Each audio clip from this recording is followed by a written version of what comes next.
You could come as Delgado. You've got you've got the grey and the beard, and oh, I could, couldn't I?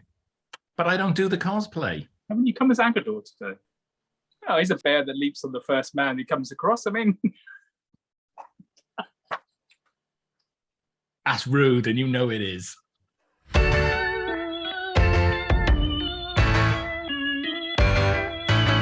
Hello and welcome to Talking About. This week we are talking about season 9.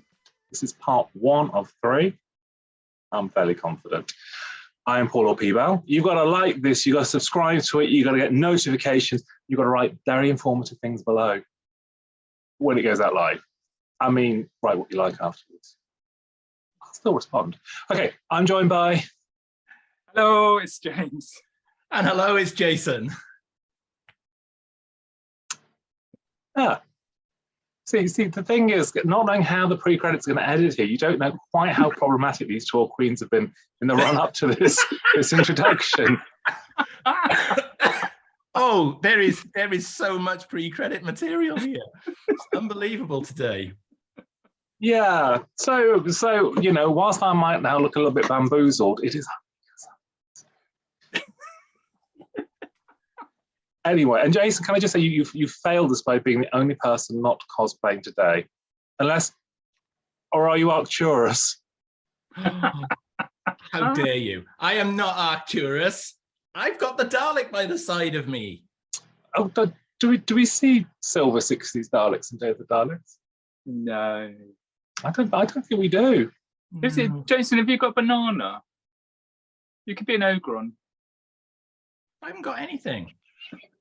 I like how you just take the shade.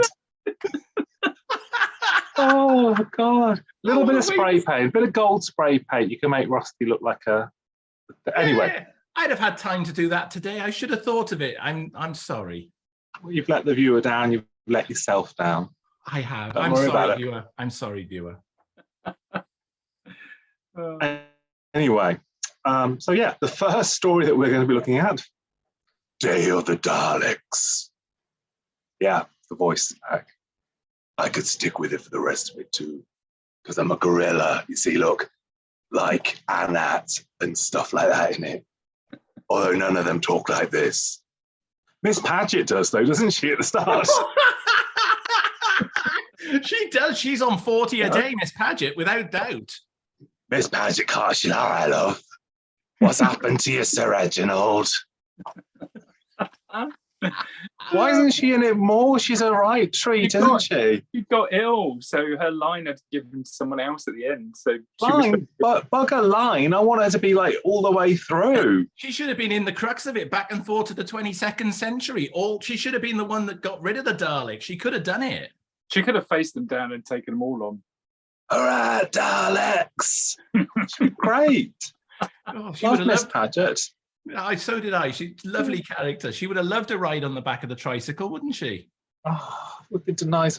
Maybe one day, Jacob Dubman will do his Miss Paget for us all and we can enjoy future stories. Okay, who has an introduction to this? I don't mind making a start on this one, actually, for a little bit of a change there. So here we go. We've got 3 Daleks who are who've essentially taken over the Earth in the 22nd century, and we've got a bit of a time paradox story as we start season 9. And I have to say, it's really nice being back on a Jon Pertwee season. It's been a while since we've talked about any of his seasons, and season 9 opens up in good style, I think, with Day of the Daleks. There are some very questionable elements in this story. Does the story make a huge amount of sense? Possibly not. But time paradox stories are always good for an season opener, particularly when you've got Daleks involved. Although I've got to say, a bit of a lackluster start for the Daleks, this one, as they've been back, the first time back in 5 years, and we get 2 grey ones and a gold one, and they're not quite the same as the 60s equivalents that we had all that time back. That'll do for an opener for me, I think. He's run out of things to say. He's like, I did watch this when it aired in 1970s, but I can't watched it remember this time. anymore. Do you know what? This is actually one of those go-to stories where I will actually watch it because I've had it on VHS. I've had it on various formats over the years. And there's some really good. I can quote some of the scenes line for line in this story. Go on then. I mean, that's so often I've watched it. Go on then. Would you like me to quote one of the lines? Well, okay. Well, the metallurgical analysis shows that the iron constituent is very much of this world. In fact, it was mined not very far from here, North Wales. Now, he's making that up on the hoof in that scene, let me tell you. What if you mined North Wales and you know that not to be the case for futuristic guns? Oh, it's the Chris Bidmead fact check on science here. He's like, oh, future weaponry won't be mined in North Wales. What foolish dialogue is this? But you can tell he's not got that bit of the script in his head because his eyes are darting all over the place during that scene. I don't know if anyone's ever noticed that. It's almost like a dark web fact, that one, isn't it? Oh.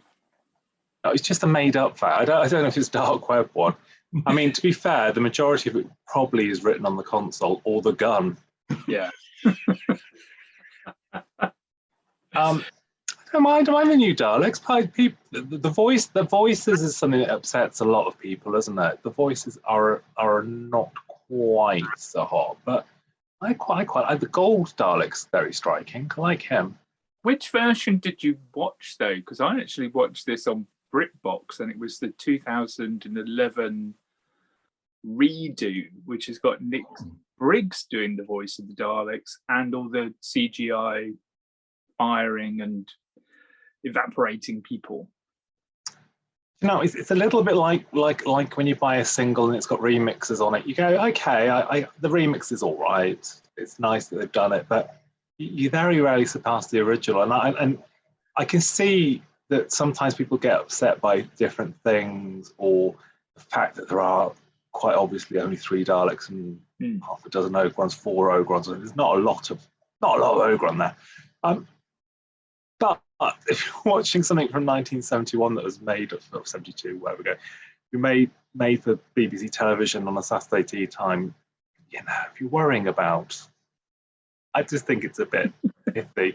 It's a little bit like, you know, and I'm not going to be a hater, not this early. It's like if you watch the Web Planet on DVD and they take the thumps out where the Zabi hit the camera's like, but that's happened. That is how that was made. You're sort of reinventing this. And yes, I'm not taking away from this because obviously, you know, you get a better sense of the futuristic Earth, that you could get the skyscrapers and all the beams and stuff. It's less of a sort of car park and a skip, which is a very strange vision of the future. And that the galling bit for me, the most galling bit that offends my sensibilities, is when they go to shoot Anat and Scott Fredericks is in studio and they try and fix that for the special edition. That's my upset, that it goes from everybody's on film to Scott Frederick, who didn't go on location and had to do his bit in the studio, back to so it's video film. It's like, Did they fix in the? Because I must admit I watched the original version, as I would always do when I'm watching these, because I'd rather watch it as it was meant to be watched. But did they fix the? Because they had a problem with the recaps on the version on the DVD. Yeah, so no, that's still in there. So there is a bleed, isn't there, of the theme music. So the stinger of the theme music is in part 2 and 3. But did they retain that in the special edition? That's what. And that's still in the special edition. Wow. There's also, you see the title background in the Dalek mind analysis machine. You get the titles in there when it comes back after the cliffhanger. So those technical issues are still in there. What they've done is enhance the effects so that when people shot, they sort of evaporate. So they sort of disappear when they get shot, and there's slightly better effects on that. But no, the other technical errors are still in there, and I quite like those. But you get this thing where you get the episode starts, and then suddenly you hear the stinger of the cliffhanger, and you're like, "Wait, did I just did I just miss something? We've got straight to another Klingon cliffhanger, and it's kind of like it's there for a few seconds and then fades out. It does, and it's very noticeable. I thought I'd fast forwarded too far out of the credits, and there I was all of a sudden at the end of the episode. But yeah, it was quite confusing. I'd forgotten that happened actually. I like the end bit though, where he's being brain searched and whatever we're calling it, and the title sequence comes out of the screen and I quite like. I don't think it's purposeful, but I quite like that effect. I mean, this is another example. I think we were talking about this recently. I was in Davison Dalek story, where whenever there's a mind probe that's being used against the Doctor, you have to have flashbacks on the screen. It's that good excuse to have some clips come up. But yeah, no pre-Hartnell Doctors. The Daleks only mind back as far as William Hartnell, don't they? Yeah. There was only 25 minutes in the episode. They could never have got through all 217,000 of them. I think on the soap, I know John really didn't like Paul Bernard. I'm not sure Katie was overly fussed. I don't think he's a particularly great director on it, actually, because he does. Am I making this up? He does this Time Monster and Frontier in Space. I mean, he botches Frontier in Space a treat by not running the end properly there. But there are certain points where I look and I think, oh, I don't know what, like the Dalek reveals, but I mean, I can sort of forgive it because one of the things that we have often sort of mocked is that if you've got a historical Planet of the Daleks and the reveal 25 minutes in is that you're on a planet with Daleks, it's kind of like, well, clues in the title. So Day of the Daleks, you know, at some point they're going to turn up. And it's a massive, big reveal cliffhanger ending, is it? It's just they just pull back, don't they? When he's got the door, and it's kind of like, oh.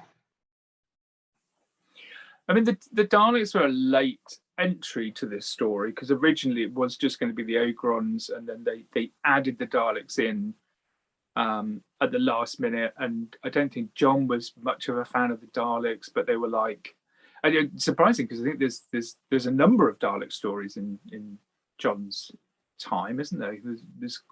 They do crop up again and again, but he wasn't a massive fan. But they were like, no, we need to, you know, we're gonna bring them back. I think the previous season had relied so heavily on the Master being like the recurring villain that they wanted to do something different and say, oh, you know, here are the Daleks. But you're right, they only had 3 props, and it's kind of, I wish in a way that they hadn't.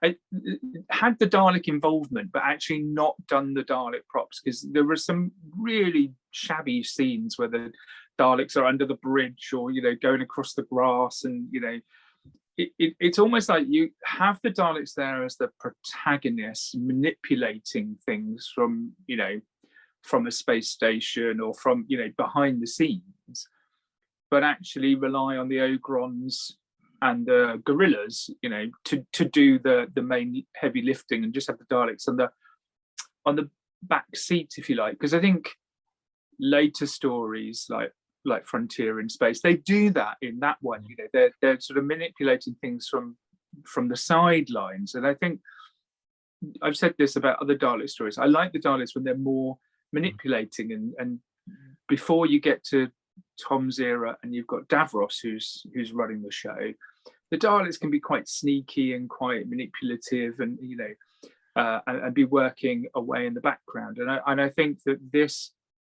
misses that in a way. It's a bit of a misfire. Don't get me wrong, I quite like the story still, but I think it. But aren't they manipulating the situation that history has changed? Because they say, well, I mean, continuity aside here, they say we've discovered the secret of time travel. Didn't you have that in the chase? Yeah. That they've gone back and invaded Earth again, and so is the gist not that they are manipulating things? And the truth is, the fact is that the human. I mean, you can go into the circles on this as to how this could even have happened. Is that the assumption is that they are the ones that have permanently caused the situation, but also it's the humans that have been gone back to prevent this situation happening that have caused the situation to happen. So they are quite manipulative within this, because they are controlling the situation. I'd agree they are, and I think you know, I don't really care about how many props there were. Some of this will come down to the direction of how this is done. I think it's absolutely right for the Daleks to be part of the story, because they're caught in their own problem here. And, you know, at some point, the house is going to get blown up. Whether it kills Stiles or not, it's quite a nice little twist that it turns out that actually Stiles is going to get killed all along until the intervention. I mean, you don't get to know that, you don't really work this out until towards the end. But no, I think take the Daleks out of this, and I don't think it would have been a really bland story, frankly. No, I'm not saying take the Daleks out. I'm just saying that the scenes where they are trundling along towards the house, and, you know, when they appear underneath the bridge, I don't. They're just badly directed, James, and yeah, you can't hide that. If the director had worked out how to shoot the Daleks, you know, the studio stuff's not that bad. But when you get out on location, you know, instead of a big wide shot of the grounds with 3 little Daleks and 3 or 4 Ogrons coming across the lawn, you know, if that had been cut and shot and done in a slightly different way, and, you know, close-ups and all of that, he could have given the impression of what he, you know, he had way more Dalek props there. But, you know, you almost felt like he was dialing it in, because he just didn't try, in my opinion, or he just didn't get how to direct Daleks. Because the story, the story wasn't Daleks originally. Robert Sloman had been working on a Dalek story concurrently that didn't work out. So they wanted Daleks to open, so they were going to bring them back, and it fitted in this. But yeah, there is that bit, and it's one of the things. It's one of Katie's anecdotes, isn't it? When the line is, the Daleks have surrounded the house, and she's like, "Well, all 3 of them."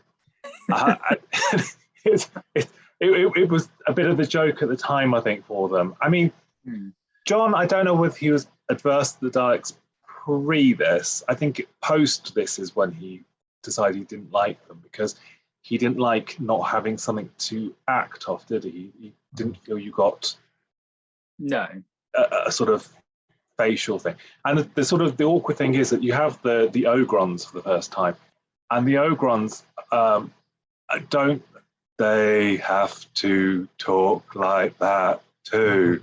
Which means no complications. No complications. But that doesn't help you then, because you've then got, and the Ogrons I think are incredibly well done.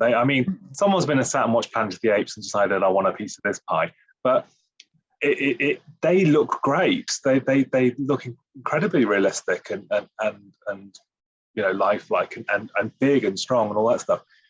It's just when you have to give them dialogue, it's a bit troublesome. Although they aren't the comedy stupid that they become in the next one.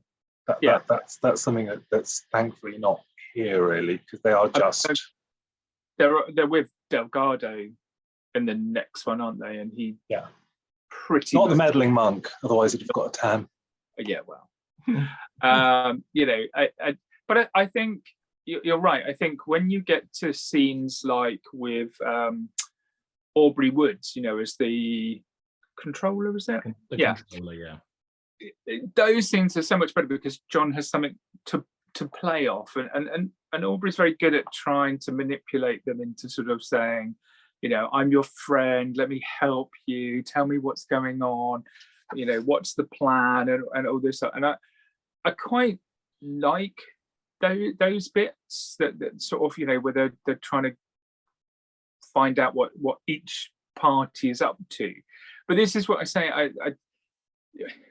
I'm not saying take the Daleks out of this story, because I think it is a reasonable Dalek story. I just think that the scenes where they're in battle aren't as good as they could have been, which is kind of like, I would have said, either go big or go minimal, and preserve that for later on when you're going to have, you know, 10,000 tiny little Daleks in little model forms, you know, where you're going to have a lot more scope to do bigger Dalek scenes. But the story, it's more of a what thing. I get what you're saying, but that, I think I sort of with Jason on this, it's less a question of having the right amount of props. It's what you do with it, really. So in terms of like the battle across the lawn, you would not go to the wide shot that exposes the fact you've got 3 very close together props and a couple either side.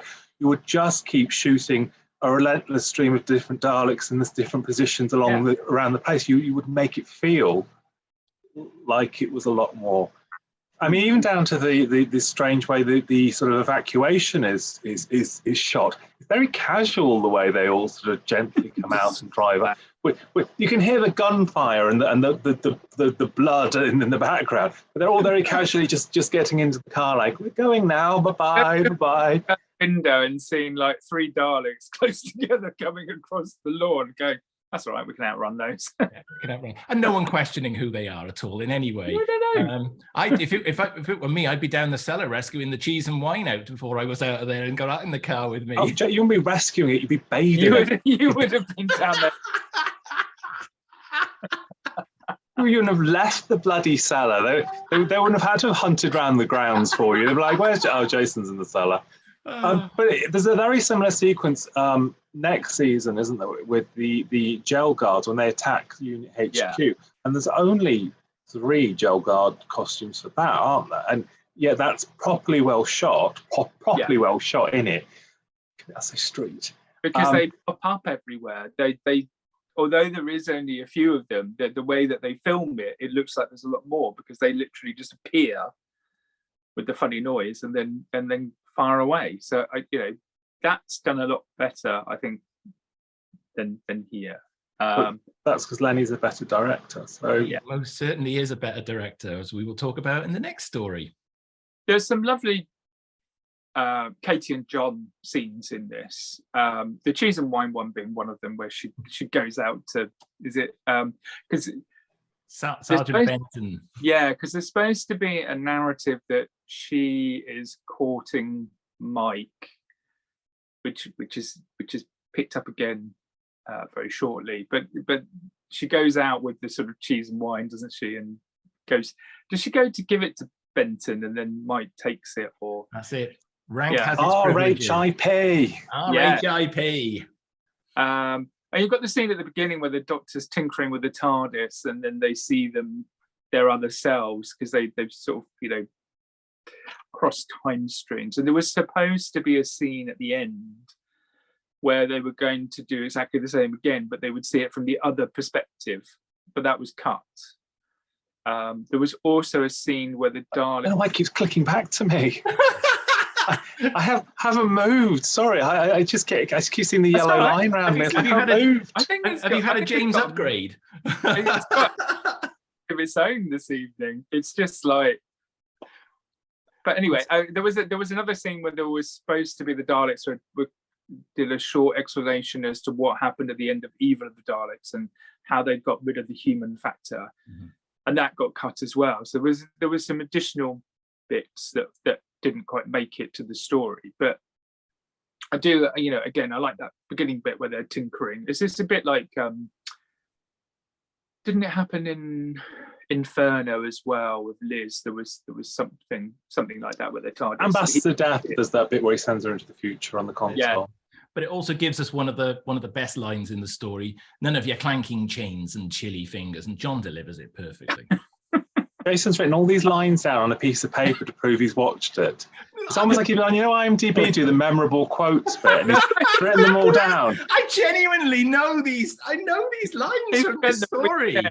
I have watched this so many times over the years. This has definitely been one of those stories that I've gone to and watched a bit. And yet never once did he break the seal on K9 and Company. It's just weird, isn't it? In the 1970s, he got one of those, novelty toilet rolls, which just had quotes from Doctor Who. Just sat there memorized. Whilst drinking wine and eating cheese. a tad sardonic or something, isn't it? Is the line? It's lovely. Jason does it just. You're not going to do wine criticism within it. It's just whether it's warm or cold. No, to be honest with you, if that bottle of wine was on the table, it would be long gone by now. But yeah, it's very noticeably that end bit is an annoying thing not to put in, because you have set up the start of the story where you've done this bit. Yeah, and it comes back in the novel. It's the novelization. Which is how I encountered this story the first time, folks. Oh. Having watched Doctor Who and the Sea Devils, which we've got coming up in '92, I was on a day shopping with my grandparents in Telford, and there in John Menzies was Doctor Who in the Day of the Daleks, blue spine with the Dalek on the front and all that stuff. And that's the one I picked to read. And actually, it's funny because if you read a story before you see a story, it depends on the novelization, obviously. It's interesting because it's actually quite spooky. All the stuff at the house and the dark ghost. It is quite a spooky opening in the book, which is sort of lost in the direction in a lot of ways with this. It's a shame because, especially the bits where Joe and the Doctor are waiting to see if a ghost manifests or whatever, it should be a little bit darker. There should be a little bit more lamplight. It should be a bit more, and the breeze on the curtains very obviously just a bit flat, and it's just a bit of a shame because the notion's there, and I think it's quite a nice thing that they're on a ghost hunt or whatever. But it could just be a little bit darker, a bit creepier. The corridor with the grandfather clock and so it could be a bit spookier. And that's what it was. The original title, wasn't it? Ghost Hunters. That was the whole sort of premise, was that these mysterious figures were appearing. And Yvette Fielding was going to be in it. Derek walking around. I'm surprised you didn't uncover that fact somewhere, James. He knows we're joking. It was Doris Stokes that was meant to be in it. Much more contemporaneous. So what do you think then of because the whole sort of guerrillas plot then? So they've come back to try and prevent. No, they've come back to blow the place up, haven't they? Or prevent it from being blown up. I can never remember which way they've around. come back to assassinate Sir Reginald Styles. Reginald Styles, because they think he is plotting to blow up the house. To blow up the house with all the peacekeepers. He's the 70s equivalent of Nancy Pelosi, in my opinion. Yeah. But they end up causing the explosion that they've actually come back to prevent. But then the Doctor realizes, and then they use the same explosion to destroy the Daleks. And they use quite a lot of episode 4 to try and explain this plot away. So we've almost got this scene that's like 5 minutes long, where they're talking it all through, and we're about halfway through episode 4 at this point, and it's almost like, actually, we better bring the viewer up to date here with where we've got to in the script. And they literally walk through the entire plot just to make sure it's clear for the viewers, I think. Although I do feel slightly sad that we have Gypsy Kent, not Fernanda Marlowe. It just feels like that should have been a Corporal Bell answering the call there. It should have been. It didn't feel right. It didn't feel right. And the phone calls are really stilted as well. They're not that well done. I like Nick's phone acting. I think Nick does a good line in the answer thing. No, it's the minister I'm thinking about. The minister at the other end of the thing. Hello? Hello? Hello? When I used to have a Nokia, one of those little flip Nokia things in the sort of early noughties, and you could have your own MP3 ringtones. For a while, I had the which was the phone thing in this, isn't it? So I had that as my ringtone for a while. The Pertwee era is littered with different ministers, isn't it? I mean, we're going to talk about a few more in this season, but they just he just doesn't get on with ministers or any kind of officialdom doesn't whatsoever. Get on with any kind of official in authority. What's interesting though, James, he doesn't get on with them, but almost he becomes one of them, because he is quite official. Pertwee, in the way that he plays the role, has got that kind of official status, if you like. Pompous, I think he's pompous. That's it. That's a great word. And he is, in many respects, he might be anti-establishment, but he's very like the establishment. Yeah, he knows how to play the establishment. He knows when to sort of dial it up. But he just, there are some memorable. I know we talked about Mr. Chin, and I know we've got some others coming up. But it just always, I love those scenes because John just pretty much writes over them and just goes, no, I don't agree with anything you say. yeah, so it's good to see that. It's like you said, the confrontation, him and Aubrey, is like, you sir, are a traitor. Yeah. It's great. And do you know what? And this again, this isn't me purposely hating on anything from the new series, but that's when you know someone is the Doctor. Do you know what I mean? When they come into that situation, and even when they're the prisoner in a way, you feel that they are in control of the situation. And Jon he's in full flow now, isn't he? I mean, he's sort of uncertain, serious. Well, I'm not saying he's uncertain, awkward, uncertain, but it isn't quite the full third Doctor. And season 8's his sort of glory launch, and now he's full flow, isn't he? He's absolutely at his peak here, and you can see it and you can feel it, and it's such a strong setup. And yet, interestingly, we've already sort of, I mean, we haven't quite yet got that point, but this is the last sort of big unit thing, isn't it, really? We get unit later in the season, but they aren't integral. Even within this story, they aren't hugely integral to. And this is I think this is now the change of direction, isn't it? They took over and they inherited season 7 essentially, which was set on Earth, and they ran with it. They ran with it again through season 8 and got into quite I won't say a rut because that's the wrong word, but you got into that sort of rhythm of they're all Earth-based stories and pretty much the Master's popping up and he's villain of the week and it's not that difficult to work it out.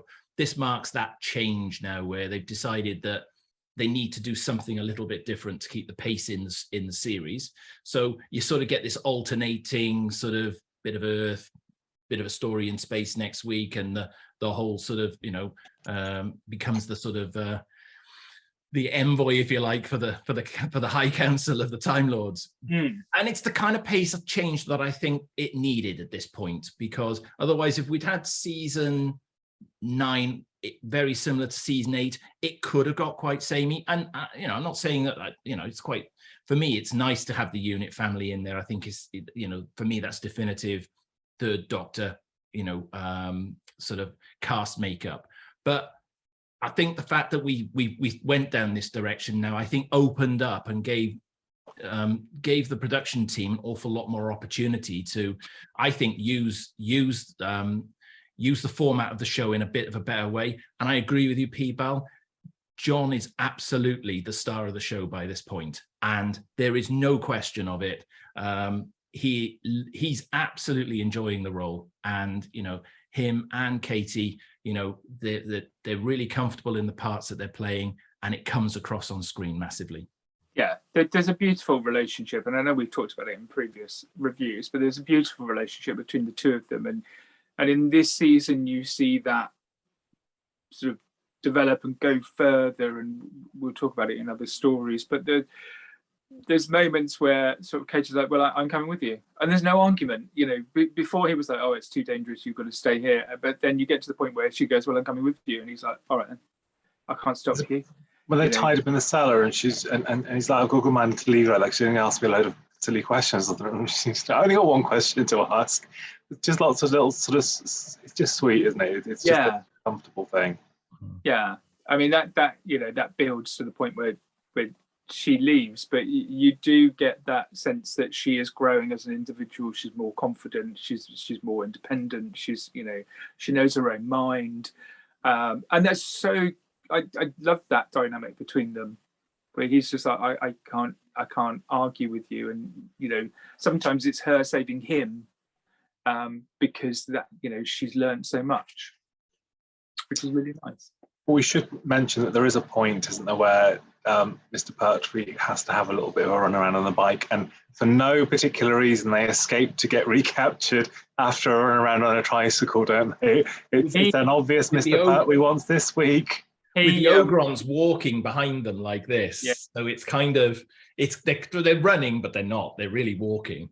And then a turn into the he turns into just stop the tricycle, because they're sort of, we're not going to crash this. It's too expensive. He was like, he just went to Barry Letts and went, I tell you what, this is really missing some tricycle bikes. And it's the way he runs out of the concrete building. Then they've got some great Foley work there with the clip clop clip clop clip clop as they're going across the thing. And he knows exactly where the key is. He knows exactly how to start the thing. On they jump and off they go. Although it has to be said, Casey, help me, help me. It's quite something, isn't it, before they escape. I don't know if the Ogron suspected they were doing something different. Yeah, it is very much Mr. Pertwee has found Transport of the Week and said, Barry, can we have this? It's really cheap to hire. It'll be great fun. And they go, all right, John.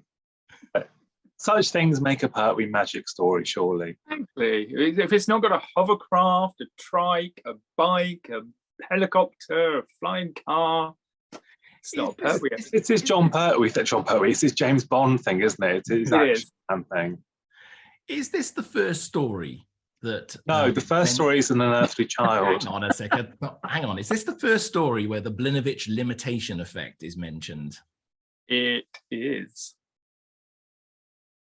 I wasn't sure if it was or not, but it is mentioned, and I always have quite the chuckle with it. Oh, he's been reading the same notes I have.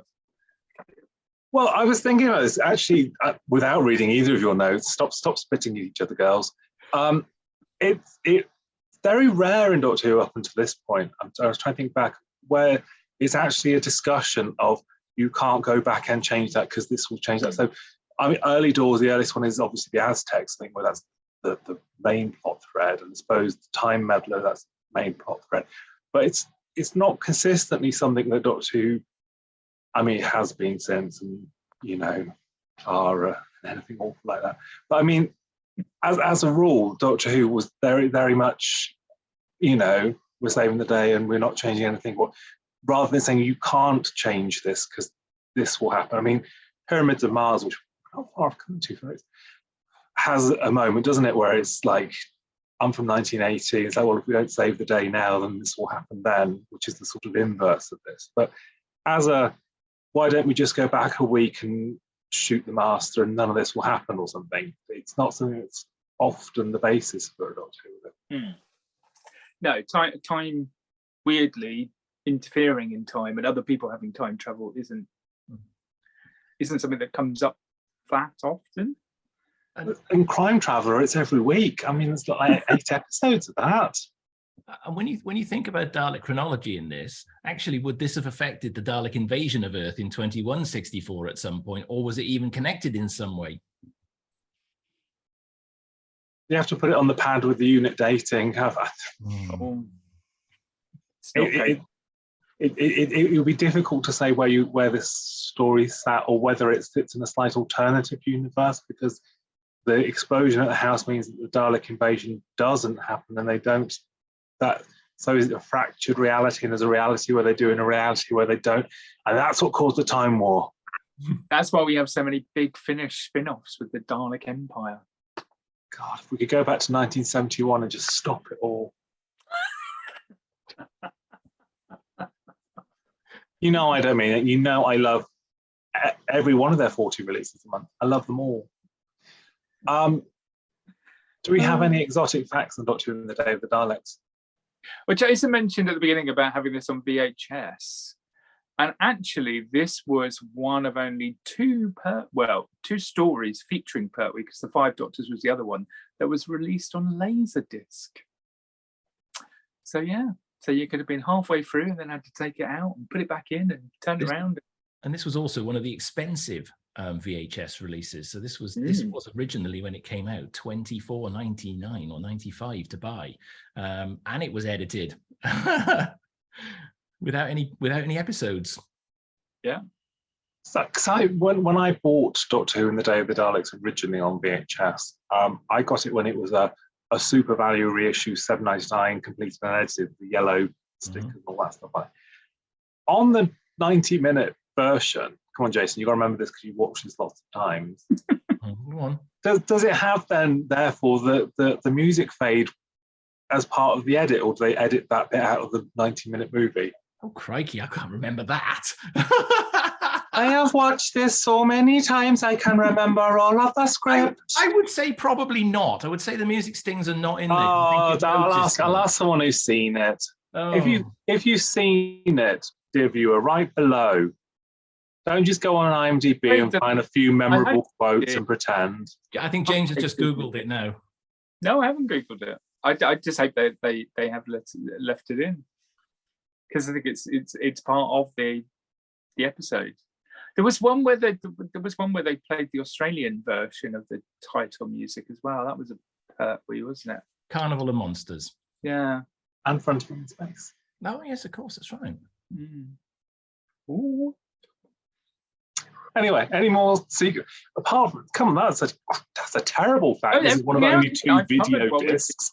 What have you become, James? Where are these? What's this? Delve deeper, boyo. As we've gone through. Oh. Do you know what? That's like going to Rachel Riley when you do the numbers and she goes, well, you got a calculator.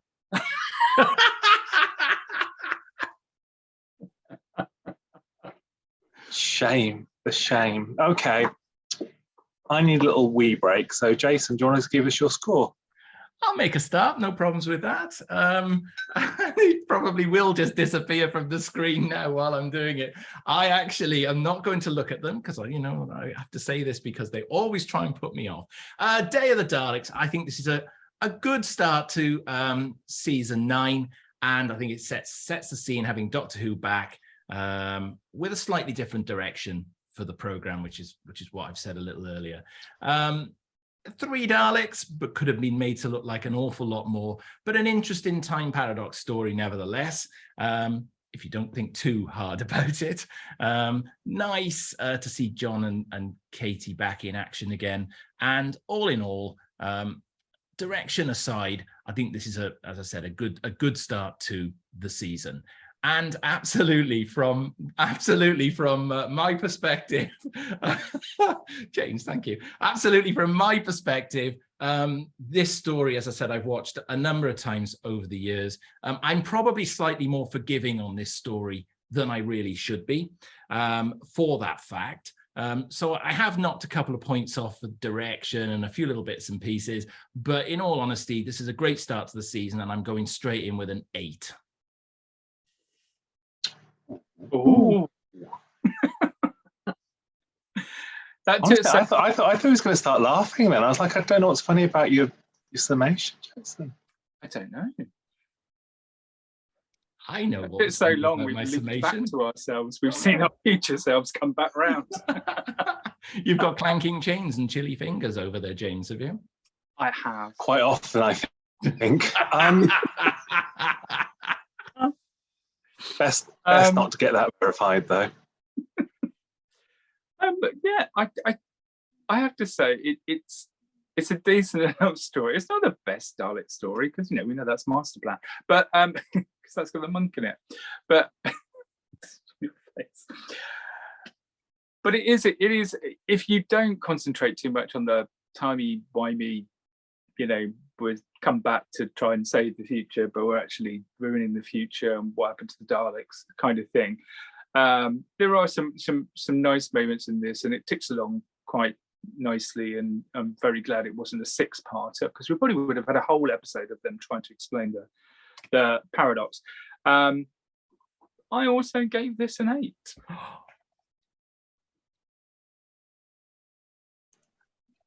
What's Jason in hieroglyphics there? Yeah, I was just popped something up onto the screen there for James to see while he was. 5, but no, I am. Again, can I just say, it's not like Countdown. It's not like I've got a 5-letter word. I've got a 5-letter word and have to show you the contestant just to make sure there's no cheating. I concur with Jason on this one. You have to sound so disappointed. Sometimes it's got to happen. I'll send my score in, Jason. I'll send it to you. It's okay, James. I'm quite happy with your scoring. Right, before the hair pulling starts, I'm going to go for my score. Yeah, I'm probably slightly more forgiving of this being a bit of nonsense than I perhaps should be. It's Jon, it's Katy, it's just fun, it's great, it's bright. It's got the association of one happy book and all that sort of stuff. So I think there's a bit of nostalgia that helps it along here. So I also gave it an 8. Ooh. It's like the pop group 888. Who remembers them? Jason will. I don't remember them, no. I remember the searchers and the seekers. which gives Doctor Who and the Ghost Hunters 24 points. Wow, that is a super solid start to the season. That's a punchy opener, that is. Mm. Anyway, we now move on from roll to The Curse of Peladon. I think that's getting better.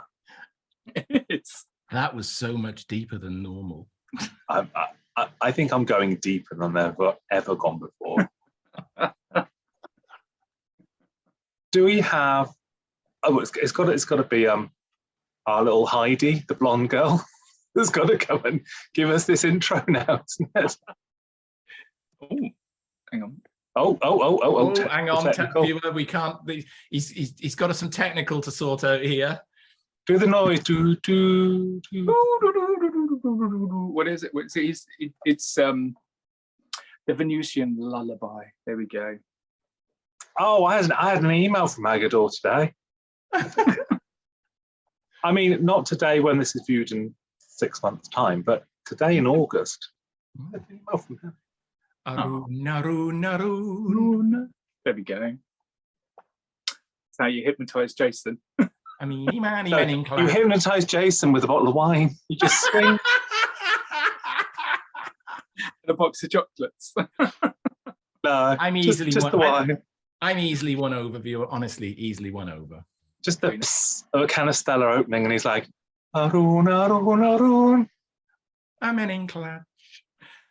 Anyway. So yes, the Doctor and Joe are off to Peladon, where Joe is propositioned and the Doctor makes a new friend. So yeah, Peladon is about to join the Galactic Federation, but not everybody is happy about it.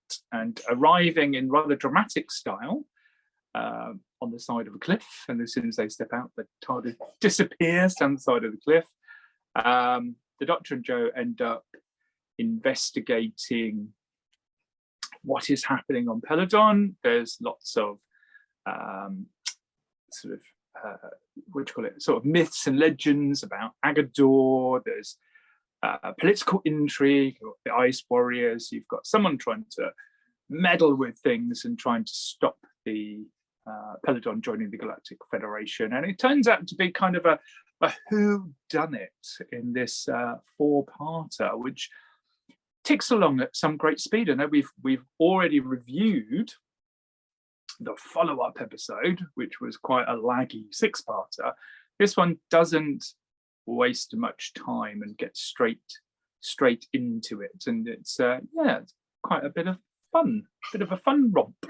It certainly doesn't outstay its welcome, this one, and again continues a strong start to season 9. And it's an all studio story, which are always difficult to pull off, but I think there's a really good idea behind this. Peladon comes across as very sort of almost medieval in its sort of where it's placed in its evolution, and obviously for them to get the membership to the Galactic Federation, it feels a little bit like they really are the poor relations, because it seems like the Galactic Federation are all, they've all got all the big technology, and you've got the Ice Warriors there who, with some surprise, are actually on the good side, not the bad side this time. You've got the fabulous Alpha Centauri, and of course Arcturus, who I'm sure we'll talk about a little bit further on in the chat. But it feels that Peladon's almost punching a little bit above its weight here to get into the Federation. But as James has said, it's a proper old whodunit and keeps you really guessing most of the way through. And compared to Monster of Peladon, this story's head and shoulders above that by a long way. And Peladon isn't punching above its weight, though, is it? Because Peladon's got all the mineral resources that all these posh worlds want. It's a very clever analogy on the EU, isn't it? Essentially, because it was the referendum, hadn't we? Britain did the referendum to join the EEC, didn't it? And that was the whole thing. Was people were saying, well, actually, they need us more than we need them. God, thank goodness we don't have those debates these days. Moved on from that. It's like this. They had like 3-day weeks and energy shortages when this was being broadcast. How backward was that? Could you imagine? We're never going to see the likes of that, are we? Ever? It's just crazy. It's just madness. Dear viewer, if you do ever send a letter in the post to TV's Katy Manning, I'm going to warn you of 2 things at this point. First one is she hates any photos whatsoever from Day of the Daleks. She hates them all. And the second one is she doesn't like, there's a picture you might see, there's about half a dozen of them, of her and the alien delegates, and she's still, the Carmen Roller's been left in.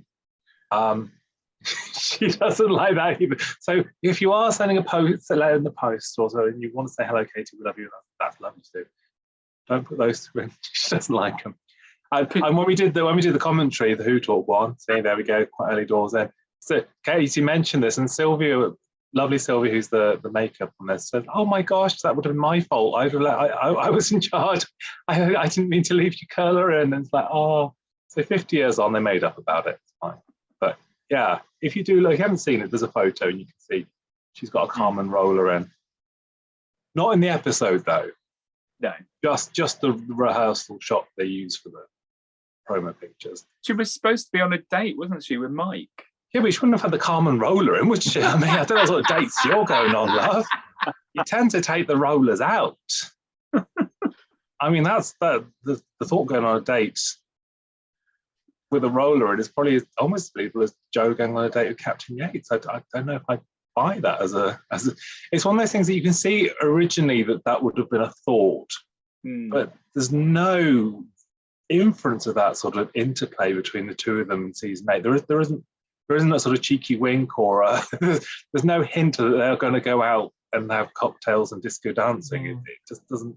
So you get the reference, don't you, that she's meant to be dolled up to go on the date with him. It's like, it doesn't feel right somewhere along the line. I mean, I know it was hinted at, wasn't it, in the previous season, but clearly they've moved on at this point a little bit further. But then I don't think it gets mentioned again, does it? No, they don't. I mean, there's a withering look, isn't there, in the Green Death? Yates gives her a sort of surprised look that she's found love. Whether I don't know whether Yates fancied Dr. Cliff as well. I don't know, but there's a moment where he does a surprised look, doesn't he? And it's like, oh, that's about as far as it goes. Yeah. But also, Joe's costume is very reminiscent of the New Seekers doing the Eurovision later on in the year. She's bang on trend there, bang on trend.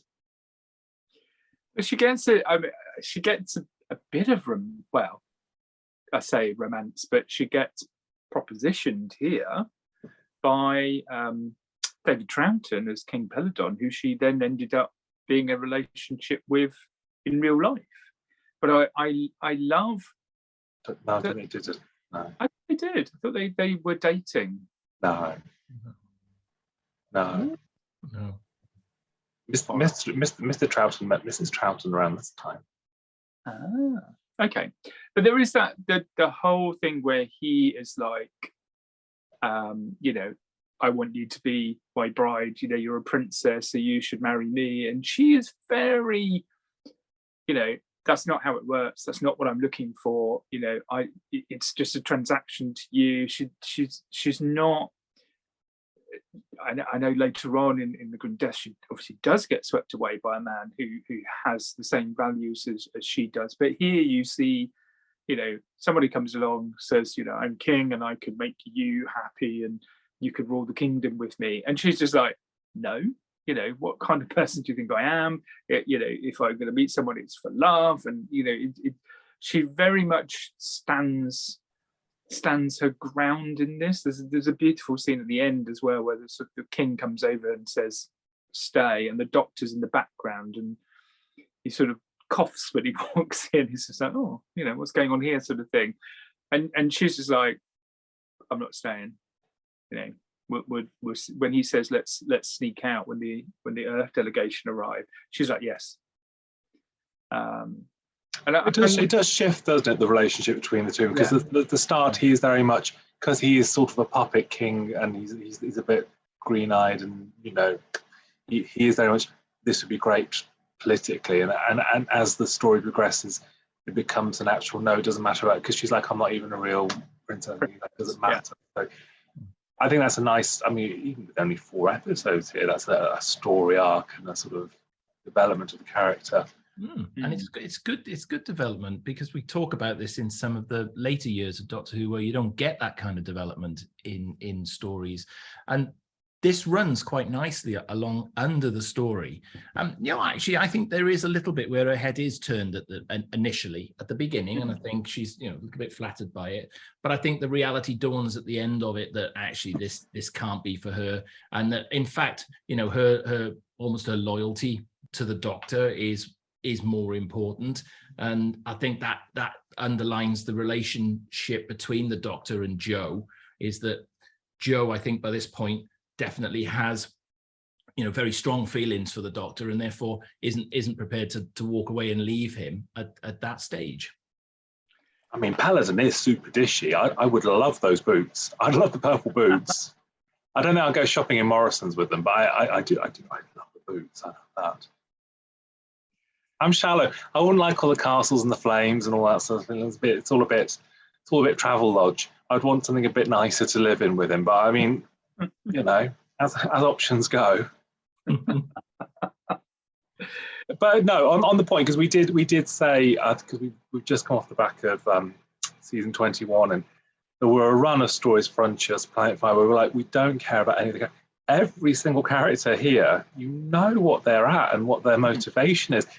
Even the delegates are all very individually carved as to what their characteristics are. And there's a lovely scene, one of my favourite scenes, where Alpha Centauri's having a jabba, and the ice ware is very dry, and he's like, Arcturus might have been very single-minded, but that was better than the hysteria of Alpha Centauri. And they're like, just shut up. It's so nice that you sort of have a dry, ironic ice warrior, sort of hyperactive, worrying big phallus with a curtain, and it's just, they're just really beautiful.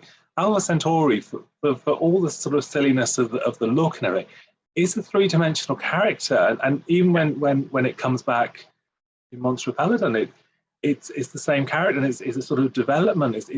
It's really sweet that you can have a green one-eyed thing with a yellow curtain, and you feel something for it. I'd have been gutted if Alpha Centauri got shot or something 3 episodes in. It'd been awful. Yeah, you really feel it. And you're right about those delegates. Every single one of them. They're very reminiscent, actually, of delegates from almost the Star Trek era of the world, because you've sort of got, every one of them is all sorts of different shapes and sizes, and some of the props aren't working all that well, like you said, and some of the costumes aren't working all that well. But you almost invest in the Galactic Federation characters as much as you invest in Peladon, as much as you invest in the struggles of what's going on there, and that you've got the whole whodunit thing. There isn't a dull moment, and the characterizations are coming across so strongly. Again, the previous story, we talked about, so Reginald Stiles is his own character, but you've got every single story this season, and in fact in this era, I think you've got good, strong characterization that's set very clearly at the beginning or as develops through the story. The scripts were given time to breathe, even though it's a 4-parter. I mean, there's again, talking about the Jon and Katy dynamic, they're separated for quite a bit of this. She goes off to try and investigate while he's trying to find out what's happening with the myth of Agador and things like that. And the scenes where she's with the Ice Warriors, it's very much, because the last time we saw the Ice Warriors, they were trying to take over the Earth, and so you kind of think they're going to be the bad guys, and certainly those first couple of episodes where Katie's with the Ice Warriors, and those scenes where they lock her in and everything, you kind of think that's they're the ones that are manipulating things, but behind the scenes, and it is like a proper whodunit. You're sort of trying to work out who is it that sabotage the life support machine? Who is it that is doing all these things behind the scenes? And sort of the hidden passages and the corridors and moving the torch up and down to get through. It's just got all of those elements of a story like that, of a whodunit. But it's nice in a way, because you don't trust the Ice Warriors, and you don't trust the Ice Warriors because of the history of them. And in some respects, this gives the characterization of the Ice Warriors so much more depth than necessarily they even had back in the 60s stories, because now you see them as personalities rather than seeing them as just the alien of the week. And Alan Bennion as Slar always comes in and gives a fantastic performance. It's very hard to act under those masks, but he manages to deliver characterization in spades. And gotta love old Sonny as well, who isn't able to necessarily speak and put the voice into it, but gives a menacing Ice Warrior. But I love the fact that we don't know all the way through it whether they are actually playing up to being the good guys or whether they secretly the bad guys. But it is good, I think, in the end, that they end up being the good ones in this one, because I think it just gives the alien race so much more depth. I mean, it's directed initially as if they are, because it has this Ice Warriors coming towards camera as they did previously. It's like, it's the monster ill, these are the bad guys, we're on Peladon, this is a Ice Warrior. So it plays on an audience if you've got the knowledge of who the Ice Warriors are. And I think iconic is one of those things I hate. Everyone uses iconic about everything. Blinking Link's deodorant says you can smell iconic now. How can you smell it? Anyway, I hate saying things are iconic, but I think the monster setup in this, the different delegates, is an icon. I think I'm not being shady about being older or not, but were I a child when this came out, I think the effect of all these different new creatures in one story together would have had a really sort of big impact. And obviously going forward, like the Weetabix stuff, like they all sort of still use the little bits of Alpha Centauri, Arcturus, and like. And I wonder to what extent this then is a sort of influence on Russell doing End of the World, because that's very much lots of different delegates and a visual sort of stimulus of we're out in the universe. All the creatures look different. Everybody looks different, and they're all sort of united. It's a very Barry Lettsy sort of. And that's a similar story, isn't it? That's a whodunit, sort of, who's sabotaging things behind the scenes. Again, you have a lot of misdirection in that story. It's you can see the parallels. You don't get Britney Spears in this, though, because she hadn't been born. No. Unless it's like Day of the Daleks and she was born and she went back and put the record in and then she didn't get there. Anyway. No, the delegates are great. I think they're all individually great, and yes, Alan Bennion is incredible at getting personality through on something like that. Arcturus has the great line there, doesn't he? I'm the delegate from Arcturus. You were late. I like that. That's one of those lines, isn't it? That he does. It's that. I mean, the Arcturus look. It is really bizarre, but it does work, doesn't it? It's horrific, though, isn't it? And the sort of the green sort of blue bit that flicks up. Yeah, it's almost something like you would have seen in the old 70s Doctor Who annuals, isn't it? That they would have had a creature like that in the sort of, because it's quite ambitious for them to have made that sort of working prop just for the one story. So it's like something Jason would chat up in a bar on a Saturday. Rude. I'm telling you, that's rude. Yeah, he doesn't bat that high, folks. He doesn't bat that high, I'm being on the point. Let's put this into context. The scene where the life support has been sabotaged again is quite. There's lots of squealing and noise. It's quite sort of scary in a way. The way that happens, because it's just like, because it's such a weird, eerie look anyway. When it's sort of put under, when it's sabotaged, it's just it's quite eerie. one of the things that lets this story down just a tiny little bit, and I'm not trying to be down on this in any way, because I think this is a great story. But the fight sequence in the pit for me isn't quite as realistic as I'd want it to be. There's the stuntman bits. Do you mean when they're? Yes, when he's in the pit with they're fighting with the sword and the stick, and it doesn't quite pay off, because it's a little too obvious. It isn't Jon down there doing that, doing his own stunt on that one. That's his back injury, isn't he? He wasn't able to do the stuff, could he?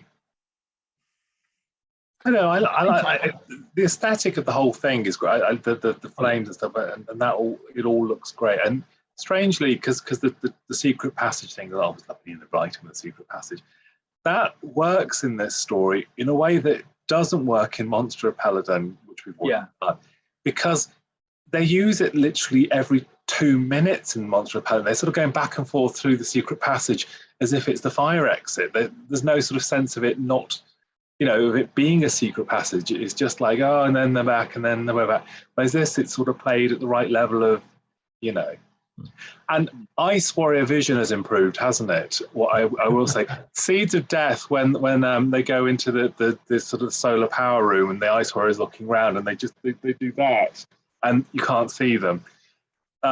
The Ice Warriors, Sorg, can now see Joe's feet under the curtain. It's like, thank goodness the Ice Warriors have been Specsavers in the interim period, because finally they can spot someone hiding out in their room with them.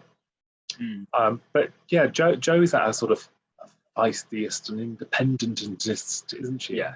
She's very forthright in standing up to the delegates, or going along the cliff, and out through the windows and all that. She's very independent.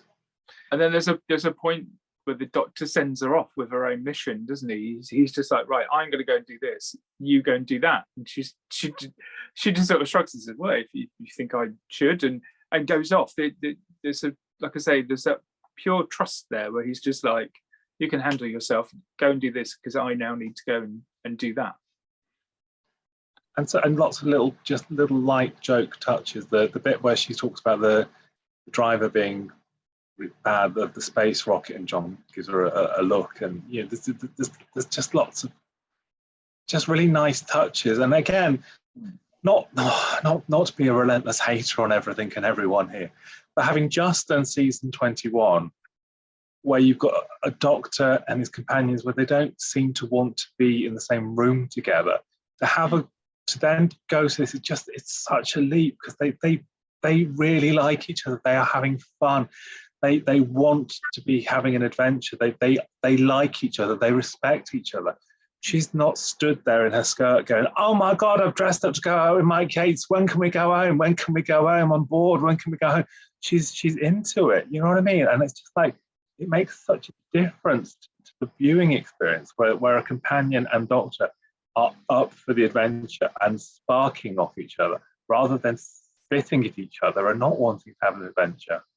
Yeah. And this is why I think it's a shame as you get into some of the later years that you do get that dynamic that forms between the Doctor and the companion, because for me this is archetypal Doctor Who, and this is how a companion Doctor relationship should be. There should be that respect, that there should be a little bit of like occasional friction, but it gets a bit wearing when you've literally got 3 companions and a Doctor in the TARDIS, and it's not a great environment even for them to be in. But this is where I think the Doctor companion, it was at its best. Obviously Tom and Liz, when you get into the next Doctor's era, this is classic Doctor Who.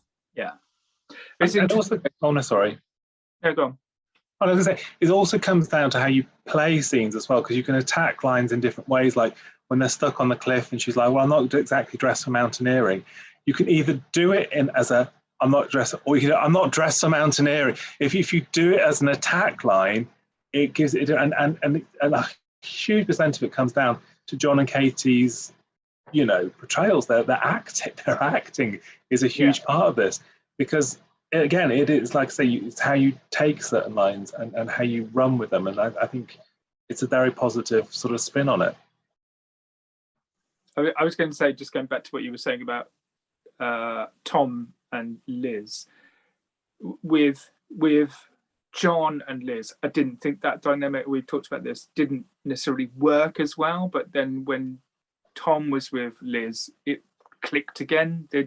It sometimes it really depends on the dynamic between the two of them. You're right. It wasn't entirely there, but it grew legs and actually, you know, for a whole season. They had, yeah, I was going to say they had you know, one season, didn't they? They were clearly playing towards the fact that it would be John's end in the series. So, you know, there possibly wasn't going to be a huge investment in building that relationship, but it naturally formed really well, though. So even though it might, you know, we look at it in the eyes of looking at Tom and Liz together, which, you know, is stratospheric. In all honesty, it's a bit like, you know, Katy and John.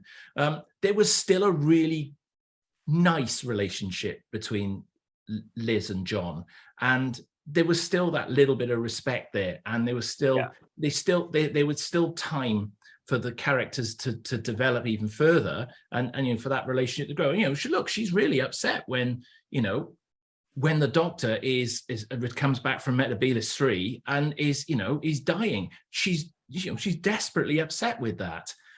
So it does work, I think, still. No, it's not on a level of the two I've mentioned, but it's still a strong relationship. Hmm. On a completely different note, I'd say there's also a huge skill to Nick Hobbs's performance as Agador, because trying to make someone believe that creature is, I mean, he has a personality, doesn't he? He's like a little dog, isn't he, I suppose? And it's incredible, because it's actually slightly undervalued, because that could very easily be just someone walking around the set in a little sort of boar, I suppose, in a little boar costume. But he puts a personality into that, and there's that lovely, isn't there, when he starts getting excitable at the end, and he's like, down, Agador, and it's just beautiful, because actually it would be the easiest thing in the world to just be in the suit and walk your way through that, but he's obviously taken the effort and the time to make that into a character, which is bizarre, really, in some ways, but it's the story's benefit, I think. But it comes back to, and it's indicative again of what we've said a couple of times already for these two stories, the characterization, however small the parts, has a chance to develop and breathe. And there's also, I mean, I suppose Arcturus is a bit of a villain, because Arcturus is the only one who's outright for their own gain, because they want the mineral wealth. There isn't a sort of villain, because Hepesh isn't so much trying to do this through a militia, he's doing it through a misguided belief system. Yes. So there isn't, again, it's just, and I'm not going to just keep hating on season 21 but it's because what we've just done. It is that kind of thing of Hepesh and Peter Wingard's character, who shall be named, I can't remember, in Planet of Fire. Jason King. Jason King in Planet of Fire. They aren't dissimilar figures within their societies in some ways. And yet, you know entirely what Hepesh is doing, why he's doing it, the conflicts he has doing it, his relationship with the other characters, his relation with the kid, all these lovely layers and nuances to the performance as well that you don't have when it comes to doing Jason King Planet of Fire. And it's just like, it's not just me hating, because if you like Planet of Fire, you know, I forgive you. But it's just interesting, though, isn't it? That you can watch this, and there are so many different characters with different levels. And he's not.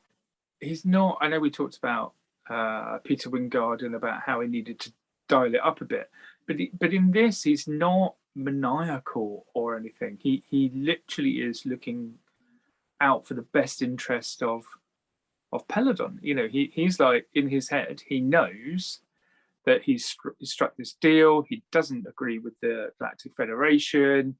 He's, you know, found Agador and has sort of trained him to roam around, and, you know, using him as a legend to scare people and to make them to what he wants. And is it Grunt, the one that can't speak as well? Ron. Right. Is it Grun? What is it? Grunt. You know, he sort of, you know, gets to do his bidding as well, and, you know, goes around. It's just he is very subtle in his sort of, you know, in his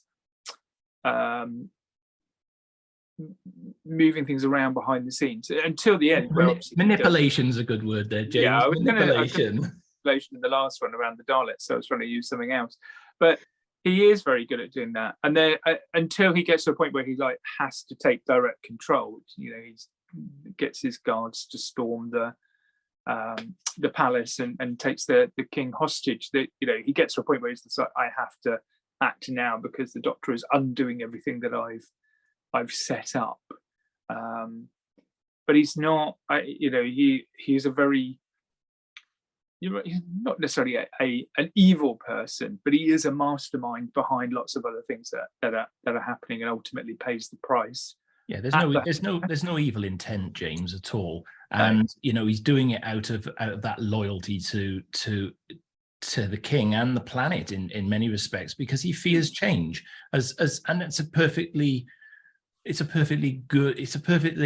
normal reaction you'd expect from him. So yeah, it's obvious why he's doing it, and I think it's really clear in the characterization and the portrayal of how it's done, and it's not overhammed. The actor's playing it perfectly on song. Yeah. The other shout out that I want to do is for Wendy Danvers, who we've had at a few Phantom events, who's a lovely lady.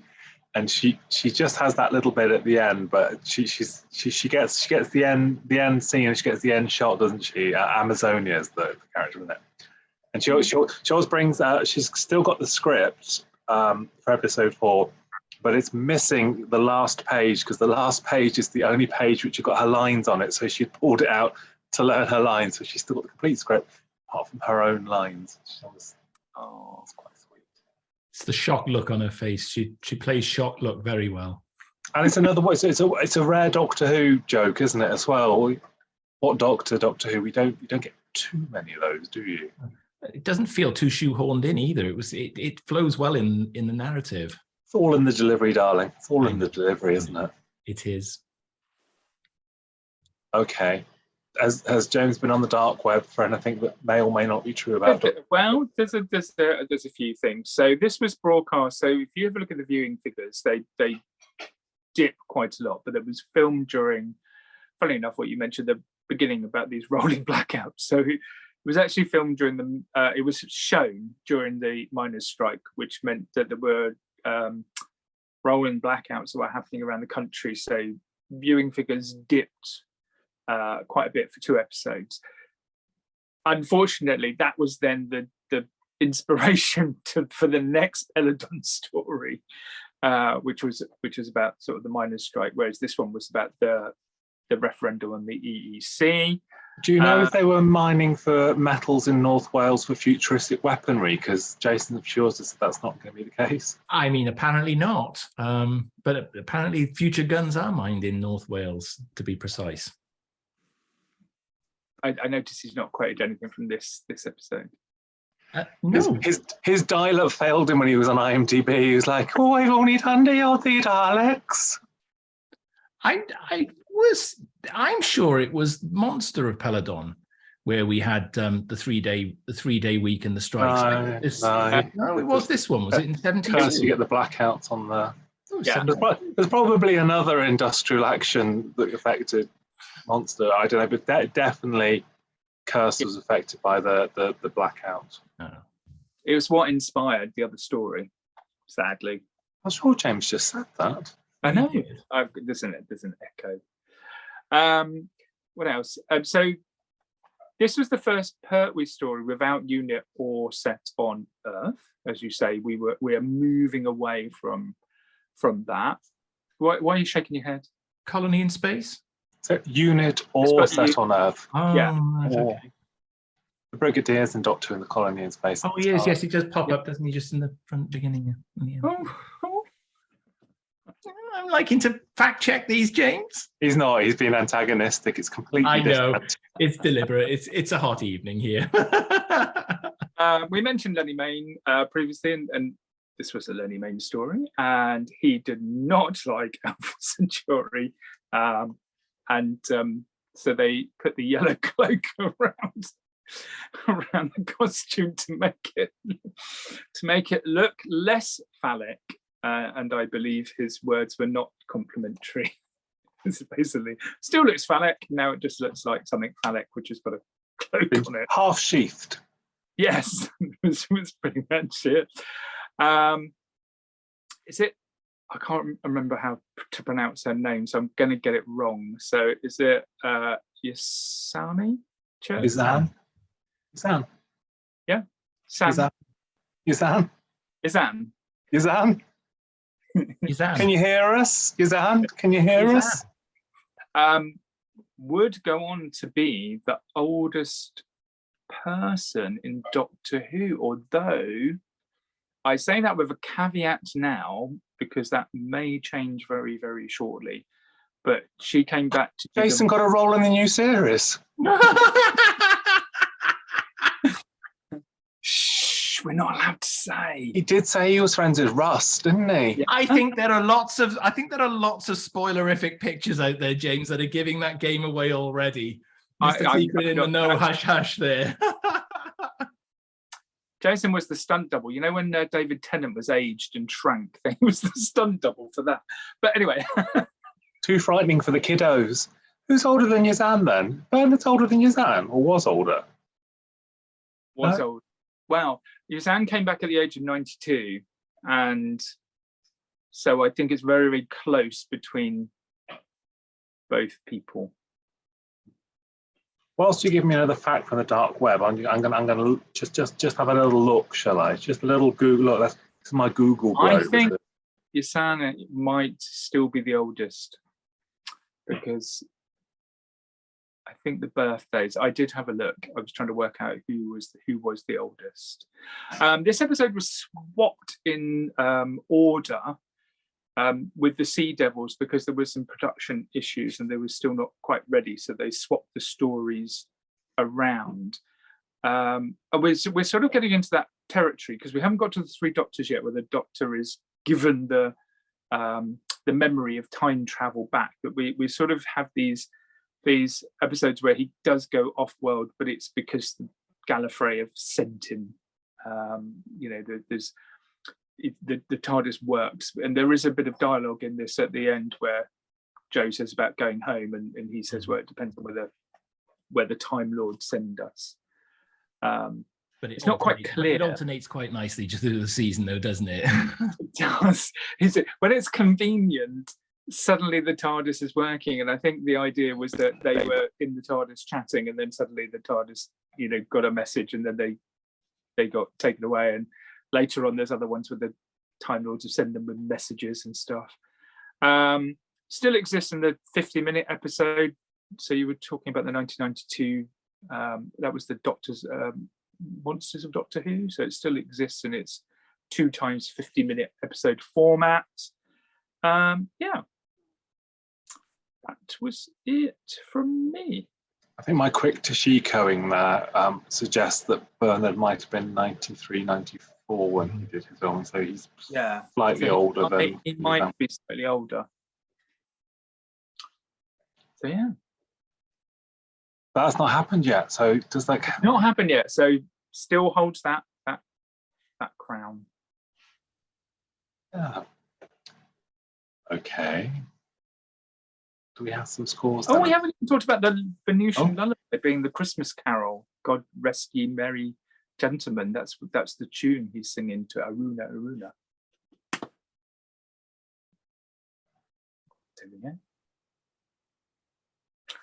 Jason. I don't know whether Jason's... Jason's going to put in a copyright claim from when he wrote it. I don't know where you get half this nonsense from. I really don't. It's God bless you, merry gentlemen. I know, I'm kidding. I know it is. Always been picked up for trying to incorrectly fact check me, and now he's like... It is like the squabbling delegates, isn't it? Okay. Which one of you cheery old queens is going to go first with the scores? I shall go first with the scores. I enjoy this episode. It's very different to Monster of Peladon because it is short, pacey. There's really good characters in this. There's a lot of, like I say, the whole whodunit thing. It rattles along at a really good pace. Really like the sort of resolution. Love the characterization. Love how Joe, how the King and Joe and the Doctor dynamic, especially that scene when he walks in behind them and then they leave when the Earth delegation turn up. I scored this a very happily triumphant 9. Triumphant 9. Jason's on a 3-day week, so I don't know whether he's tuned in or not. We've almost got a power cut, but we haven't quite. Long enough for me to give my summary. A lot of what James has just said, it stands. This is actually a continuation of the strong start of season 9, and I think fits the 4-part format really, really well. Lenny Mayne is, I think he's a great director, and he's taken what is quite a, you have an all studio story, and sometimes they can be a little bit flat, but he's got a nice mix of some film work in Ealing, as well as a really good Brian Hale script sitting underneath this as well. It's good all round and works on a number of levels. I love the whole whodunit part of it, and all the alien delegates. You don't quite know the Ice Warriors are good or bad. All really good stuff, and I am also scoring this a very, very solid 9. A very, very solid 9. Always thinking about it. I can hear the cogs. I was waiting for him to say, it's not perfect. No, this is a solid 9. It's a good one. It's a good, this is a great start to the season. Both these stories, brilliant. I'm slightly transfixed by James's wig. It seems to be getting more tarnished as the viewing goes on. I think he needs a few curlers in there. Is it the heat? Is the heat affecting the wig? The heat, yeah. You need a Raquel Welsh wig. I watched them on Ideal World the other night, and I was transfixed. I wanted 2 by the end of it because they were on offer. I was like, anyway, enough of that. My introduction to this was on the VHS because it came out in the anniversary year, didn't it? So it had a 30th anniversary logo, didn't it? Mm. That was the first time I'd seen this. Yeah, no, I think it's great. Lots of characters. I didn't quite hit the heights of you two on scoring, obviously. And I gave Doctor Who and the Curse of Peladon 8.5. Ooh. A good solid start here, this is, isn't it? Is it a very solid or just a solid start? It's just a solid start. Very solid start, I think, this for both stories. It's a real solid start for this lot, isn't it? Season 9. Compared to some of the recent reviews we've done, this would have romped home. I think the scores we've given this, I think we would have spread over several stories. Least said. Which means that poor old Day of the Daleks, obviously as the opener, it was going to be leading. But very good score, but it hasn't made it as our season leader. Day of the Daleks is therefore second place on 24 points, and Curse of Peladon is in the lead on 26.5. Ooh. I think this is going to be a tough season. Yeah, I think so. There's some good stories. There's some good stories to come yet. When you say there's some good stories, plural, okay, no spoilers. Okay, we shall be back next week. More of this, I hope. Thank you very much, folks. Thank you. Pleasure as always. You can put your bets below as to whether you think he's going to come as Trenchard or a mutant. Or June Murphy. Oh. You don't want to know what he's waving at the screen right now. You don't want to know. He's Don't put that even- wig. He's put that wig on tonight, and it's somewhat possessed him slightly. I feel. Don't even try and guess what he's doing. My eyes can't unsee it. Okay, so don't forget, like, subscribe, notify, comment, say lots of lovely things. We shall be back soon.